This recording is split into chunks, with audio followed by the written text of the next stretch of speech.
can see in the book of Isaiah, and the book of Isaiah is one of the most, beautiful, great, there are many adjectives you can come up with. One of the longest, it's not the longest actually, even though we have 66 chapters, the longest book in the Bible is actually Jeremiah, even though it has less chapters, but the chapters are themselves, longer.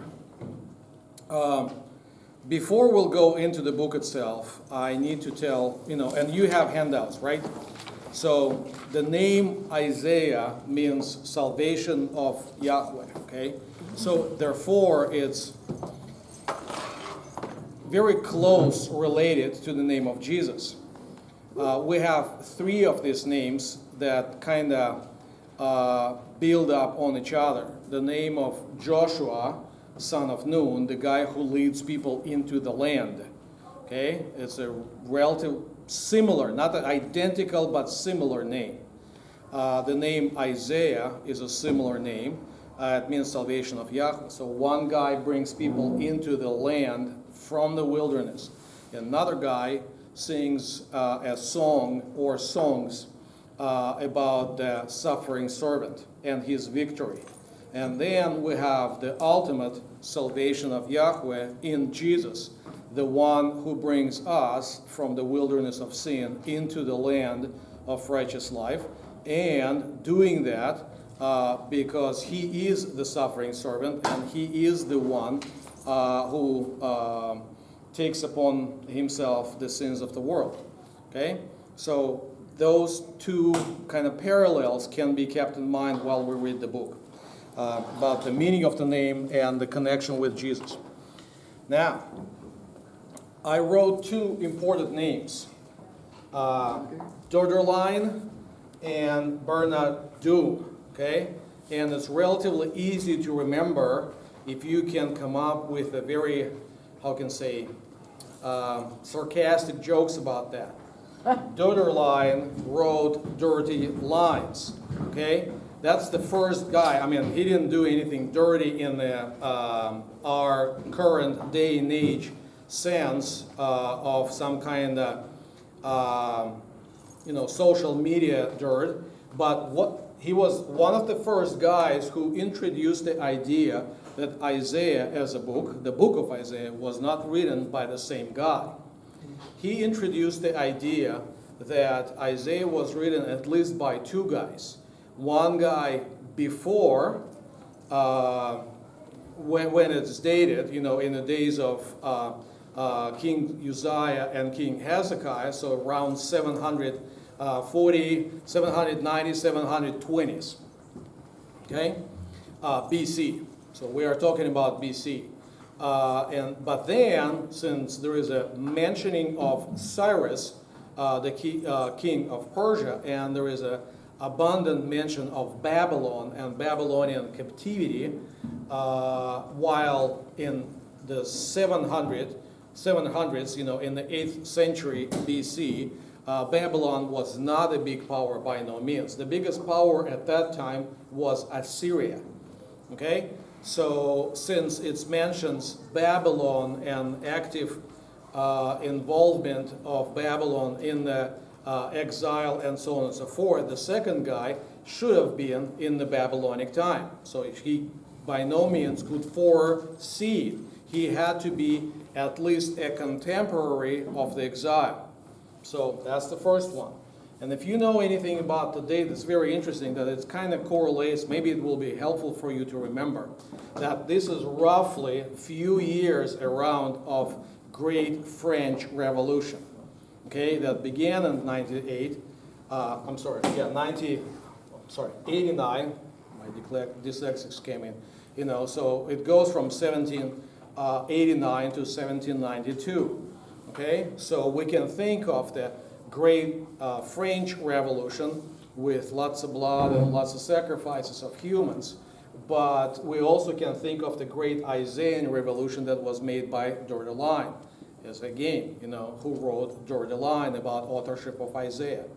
But then about 100 years later, another guy, Bernard Doom, whose teaching is doomed, okay, that's easy to remember too, Okay? And I wrote it, what's that? The Doom of Bernard Doom. That's the guy who said, no way, we cannot have two Isaiahs. And with that kind of statement, you would hope he would go back to normal Christian teaching. No way. He created three Isaiahs. What he said is that chapters 1 through 39 are real Isaiah. That's the guy who was in the days of Uzziah and Hezekiah. And he wrote about his time. It's mostly about time of Assyria. Then chapters 40 to 55 they belong to the, to the pan of second Isaiah, okay? That's how it looks like, okay? That's chapters 40 to 55. This is not Bernard Doom. This is Reed Lessing. We'll come back to this commentary in a second. And then 56 to 66 is the third Isaiah. So Bernard Doom believed that first Isaiah was in Assyrian time, while second Isaiah was in the time of Babylon exile. While the third Isaiah was actually dealing with the restoration of Israel, therefore he had to live in the Persian time, in the time of Persian Empire. So to make sure that you will not fail on your test, Sure. let's do it in a timeline. Okay? So what do we have? We have, just to remind you, so 1445 BC is Exodus. Okay? And about the third of the line, roughly 1000 BC, is temple built, okay? And then we have another half, a little bit closer here, Temple is down. 586 BC, and temple goes down.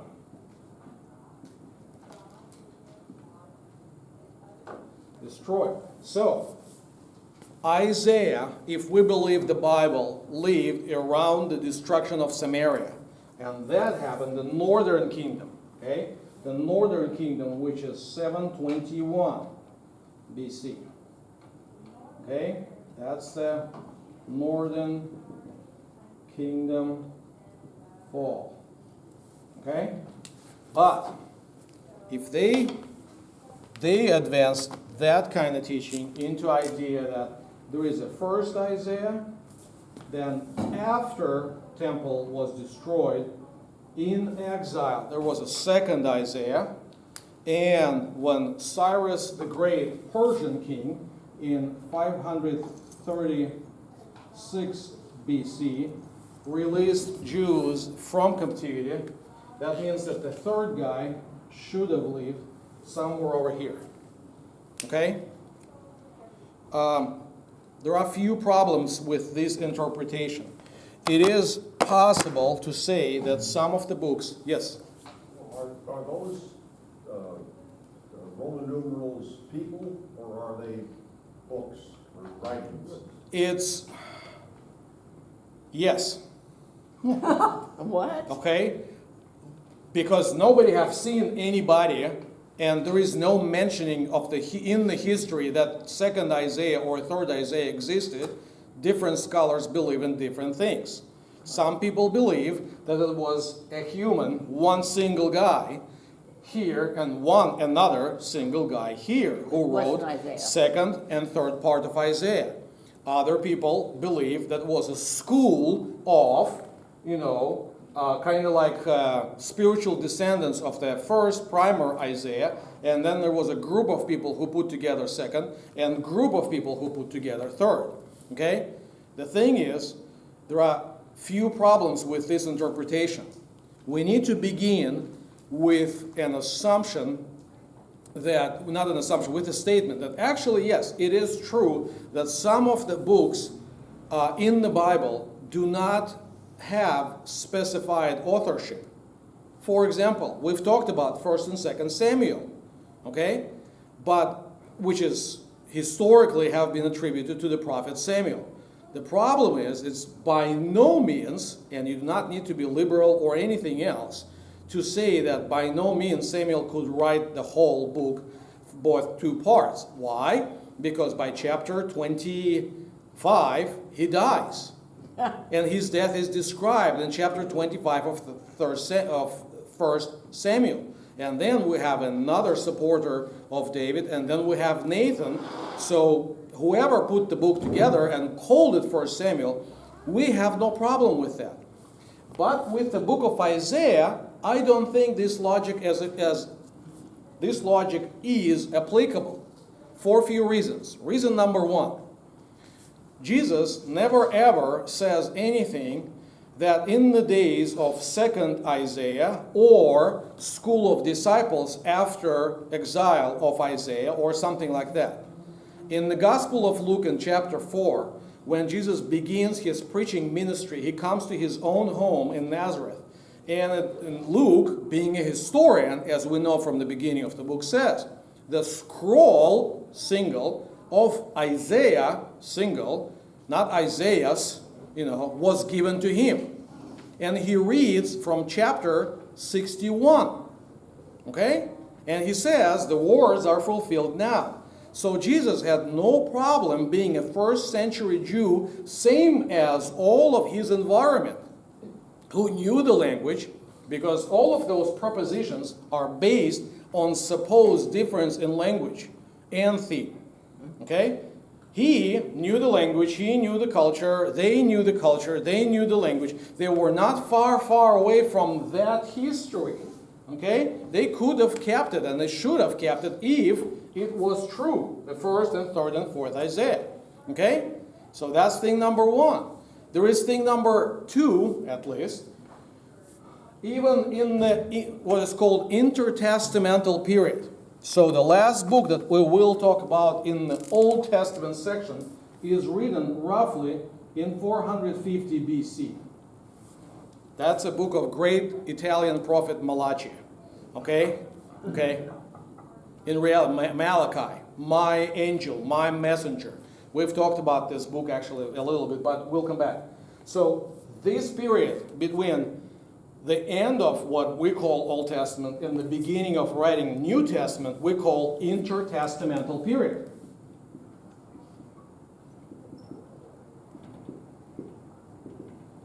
Okay? Even the literature, which we do not hold canonical, but still somewhat, it's not inspired, but inspiring. Okay? Do you see the difference? It's good to read. Okay? Concordia Publishing House actually published recently a volume of what is called Apocrypha. So the books which are here. It's like the Wisdom of Solomon, not the Proverbs. The Wisdom of Solomon, the Book of Tobit, the 2 additional chapters to the Book of Daniel, and the Ecclesiasticus, not Ecclesiastes. Okay, that's the wisdom of a guy named Ben Sirach. So some of those books refer to Isaiah and refer to a single guy who had his ministry and who wrote the book. So neither Jesus nor preceding period knew anything about that. The first suspicion, let's put it this way, was raised by one Jewish commentator in, I think it was in 12th century. Excuse me. In 12th century. Why? I don't know why did he say that, but that means from 700 BC to 12th century, so for about 19th century, nobody ever noticed that such a huge, drastic difference, which is so obvious to many non-Hebrew speakers. That's kind of weird. Guys were with their own tongue, with their own scripture. They could read it without any dictionary. And now people who had a short, one semester seminary class noticed there's such an amazing differences in the beginning of the book and in the end that they claim that the book has at least 3 parts. Okay? So We don't hold it this way. This is, as I said, this is commentary for two last parts. Isaiah 40 to 55 and 56 to 66 by Reed Lessing. He is our, when he wrote it, he was a professor at St. Louis Seminary. He holds one Isaiah, while he believes that the first part is more addressed to the people of his time, and the rest is not really for the people of his time. It's more like a prophetic vision. Because that's how that's how the book of Isaiah begins. You know, the vision of Isaiah. So Reed Lessing believes that it's more preparational visions, so the people in exile and after exile will know how to act and what to expect from God. I don't know. I'm not ready to make that stretch. I think Isaiah wrote everything for his contemporaries, and then we can draw the following generations could draw some lessons from that. But that's a different story. Now, let's go to the structure of the book. Or, give me a second. That's why in your handout, there is date of writing. So the date of writing is about 450, 420. The reason for that is by 440, King Uzziah dies. And if Isaiah says that that's the vision when King Uzziah died, it should be there. But the destruction of the Samaria does not take till 721. Okay?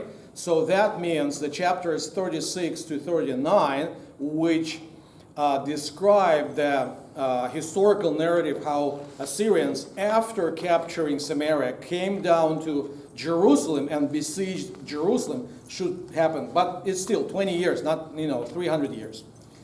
But the date of narrative, like what are we talking about, extends from 722, again, death of Uzziah, to 520s, to Cyrus. So he describes what will happen not only in his time, but what will happen in few centuries. That's why it's called vision.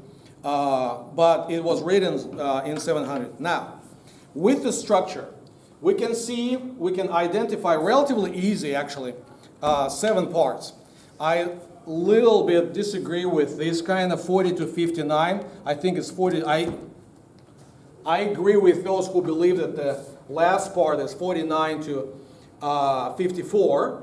But let's go. So let's go through them. So just to give you an outline of the whole thing. In the first part, we have on one hand condemnations, we have pleadings, but we also see the promise of the future restoration. First 12 chapters. Jeremiah begins that the Lord claims the witness of heavens and earth, and everything begins to be kind of decreated, let's put it this way. It looks like, remember, in the first day of creation, we have everything, the earth was formless, void, and there was no light. And it looks like that we are going through the process, that everything that had form kind of falls apart. Everything that was full begins to be empty. And the light, in many sense, religious light, political light, is stopped to shine. Okay? And that's why in the middle of this block, there is chapter 6 that deals with the death of Uzziah. Why it is important to notice the death of Uzziah? It is important for a variety of reasons. Why he sees that Yahweh, God, on his throne, ruling while the king is dead. Okay, being an American citizen, of course, we kind of don't really care for a king. The whole country is built on the idea that kings are somewhere over there, and it's for them, but we are good guys, we don't need a king. And I can respect that as a citizen, but it is not a good idea to kind of bring this mentality into the Bible. In the Bible, usually, the absence of a king is not a good sign. The absence of a king means there is no united leadership, and as the book of Judges says, there was no king. Everybody decided to do whatever they wanted. Okay? So you have a chaos, basically. Now, add to that Uzziah ruled for about 55 years. Okay? That means, what does that mean? That means everybody who are about 50 years and younger remember no other person in charge but that guy. And now he died. Okay? What is going to happen? Who is going to come? So there is this sense, kind of fear of that everything will fall apart. That's when Isaiah sees God on the throne. Why? Because kings, however good or bad, however stable or not stable time they produce, kings, come and go. But the throne of the Lord is established forever, and He is ruling. He is the guy who makes sure that the whole earth is full of His glory. We actually have the song that comes from that chapter in our liturgy that we sing every time when we come to communion. Holy, holy, Lord God Sabaoth, heaven and earth are full of thy glory. Okay, that comes from Isaiah chapter 6. Okay, if you want to know more about that, I kind of wrote a few things in the hymnody and in the connections with the Lutheran teaching that we do have that. But going back to our plan, then in chapters 13 to 27, we have what is called in theology OTN, oracles to nations, when it's not Israel but other nations are addressed. And it all begins with Babylon. Okay? And then we have Egypt, we have coastlands, we have Philistines, we have Syrians, we have Moabites, Ammonites, all of those guys. And then we have again set of theological prophecies. All of the blocks are written somewhat in poetry, with exception of the middle one. That's a narrative. It's just a historical narrative. So the C is do not trust earthly powers. And jumping ahead, C matches with C prime, where the concentration is on do not trust idols. So you have earthly powers, but you also have spiritual powers that can be taken idolatrously. Okay? Neither heaven nor earth, nor sun, no moon, no river, no forest, however great creation it is, should be elevated as a part of worship. Okay? So that's basically what it is. So we have condemnations, pleading, and future restoration. And at the very end, we have also condemnation, pleading, and we see the signs of future restoration. We have oracles to the nation, and as a response to that, we have servant messengers. So we have messages about the suffering servant. What does that tell us? If the messages about suffering servant match oracles to other nations, what does that mean? Did he die only for the sins of Israel? Or he died for the sins of everybody, other nations included? Okay? So even from the structure of the book, we can find something very interesting. Okay? From the structure of the book, we see that his redemption is related to all the nations in the world, both Israel and not Israelites alike. Okay?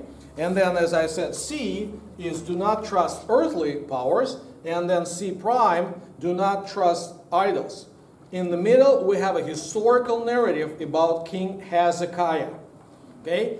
King Hezekiah is an example of suffering servant, but he is a suffering servant. He is not the suffering servant. Yet we do see him that when Assyrians besiege the city, he is not going to come up with an army. What he does is he prays to God. He humbles himself. He encourages others to humble themselves. And what he does is an important thing. He turns everything from death into resurrection by his personal example. So, King Hezekiah by no means was an sinless person, but he was an exemplary king, especially for that time, who helped Israel to go through a very serious crisis. And by his personal example of humbleness before God, literally praying in the brink of death, his life was extended with another, basically the same length of time. He ruled for 14 years, and then he was given another 15 years. Okay? So that's an important thing that we need to notice. And therefore, when you go through a book, you might see a few important things. Judgment or justice and restoration. As we've talked about this, judgment in the Bible, I purposefully use that word, but I need to explain it. Judgment in the Bible is not necessarily something bad. It does not mean that when you come to, you come to court with a ticket for speeding, and the best you can have some kind of break, but you are not going to be forgiven. But in reality, judgment in the Bible is more of evaluation. The problem is that by 720s, Israelites end up in a very shaky and not very healthy spiritual situation. So they will go through the crisis of death. But, as I said, there's judgment and justice on one side, but there is a restoration on the other side. In the King of Isaiah, we see many of those U-shaped turns. As I said, for example, in the historical narrative, just if you have no time to read everything, just read these 4 chapters. And you will see how everything goes down to a point, and then there is a resurrection on the other side, which kind of creates a paradigm for the Bible as a whole. We believe in the U-shaped theology, while those who do not believe in the Bible, most of them tend to believe in N-shaped theology. What's the difference? The difference is, if you believe in N-shaped theology, is you do something for God, you bring gifts, you pay money, I don't know, Good deeds. You do pilgrimages. You abstain from food or from something else. I'm not gonna eat or I'm not gonna sleep for 2 weeks. Straight. Dumb. I like my sleeps. I'm not always have them, but that's a different story. So you do something, and then hopefully God will bless you. In the very extreme, like a very pagan type theology in the Old Testament, we see things where people would sacrifice their children for the benefits of like for example, winning a war. Or if you want to have, that's enough. So you do something hoping that God will bless you. Okay? U-shaped theology is we understand that first of all, God gives us a blessing, and then we respond with thanksgiving. Okay? So that's the main difference between U-shaped theology and N-shaped theology. And in Isaiah, that's what we see. We see how heaven and earth are going through the process of decreation. And at the very end, we see that God promises to create the new, or we can translate it as renewed heaven and earth. And I wrote it like in 65:17, in 66:1, and in 66:22.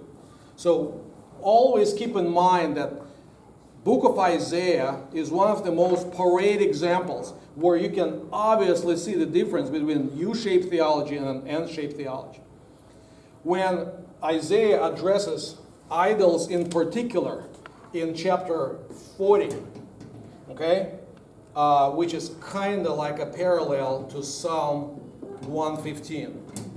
You can see that you make those idols, they are made of silver or gold or something, that laborer produced, and then you pray to them hoping that they will respond. But they have no mouth to speak, they have no ears to listen, they have no, eyes to see your problems, they have no hands to help, they have no legs to walk. But relying on them is a sign of rejection of the living God, who has ears and eyes and mouth and hands and and arms and legs and so on and so forth.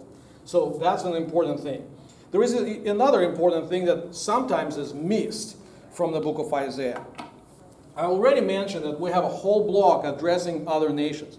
But even from the very beginning, especially in chapter 2, we have an important statement that if people will convert, if people will have right and good relationship with God, what will happen is other nations will notice that, and they will begin to float, kind of like a river flow. They will begin to come to Mount Zion. I mean, it's really good to talk about this at Zion Lutheran Church. So people will come to Zion when they will see how people are treated by God and how they treat God in response. Again, we come to this U or N shaped theology. So they will see how people are treated by God and how they respond with thanksgiving. As a result, they will come to Zion. The reason is, from Zion will come the law or the teaching, Torah, and the word of the Lord from Jerusalem. So we have this statement. And there is an important idea of the suffering servant. As I told you, there are 5 songs of the suffering servant. We have it in chapters 42. I'm blinking now. I didn't write it down. Boo-boo. So we have it in 40, 42, 49, 53, one of the famous ones. But we also need to conclude it not with 53 only, but with 61. So the one that Jesus begins his ministry in Nazareth. He begins by quoting that song from 61. So, and as I said, an example of this suffering servant, an example is King Hezekiah. We have few very interesting teachings, important teachings in our theology that comes from book of Isaiah. Trinitarian theology and Christology is based also on Isaiah 61.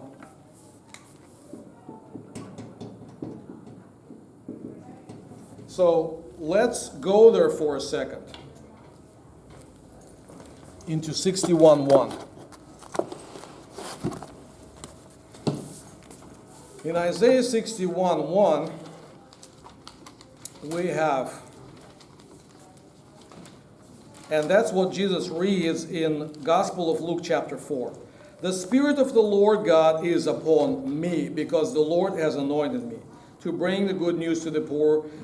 He has set me to bind up the brokenhearted, to proclaim liberty to captives, and the opening to prisons of those who are bound, and so on and so forth. So what the Formula of Concord says about that is that there are 3 distinct persons of the Godhead here. So there is a Father who gives His Spirit to the Son, to His beloved Son. So He has not received His gifts with limit, but he received His gifts not with limits of other saints. So He has a fullness of the gift of Spirit, and that's why we have 7 statements here. So it's kind of, and paralleled with Isaiah 11. That's a very interesting thing. So at the very end, I would like to share with you 2 memory verses that we see here. Is, as I said, 2:3, or second part of the verse 3 is, for out of Zion shall go forth the teaching, and the word of the Lord from Jerusalem. And one verse from chapter 53 I picked, all we like sheep have gone astray. We have turned every one to his own way, and the Lord has laid on him the iniquity of us all. I think those 2 verses are very important. I would like to conclude with the relevancy of the book that I see. The reading Isaiah helps a modern reader to understand what kind of Messiah Israel was waiting for. When we see what Jesus does, we know what he does that fits into kind of like a job description of Messiah, because not only from other parts, but very importantly from Isaiah we see his miraculous birth, 7:14, unexpected genealogical connections, as you know, remember when Jesus comes and everybody thought he's from Nazareth, but we know he was born in Bethlehem. So those kind of things. And we see it in chapter 11 of Isaiah 1 and 2. The rule with the Spirit and not with a brutal or military government force. And most importantly, the redemption of the whole world in the sacrificial act of the one. So, any questions or comments?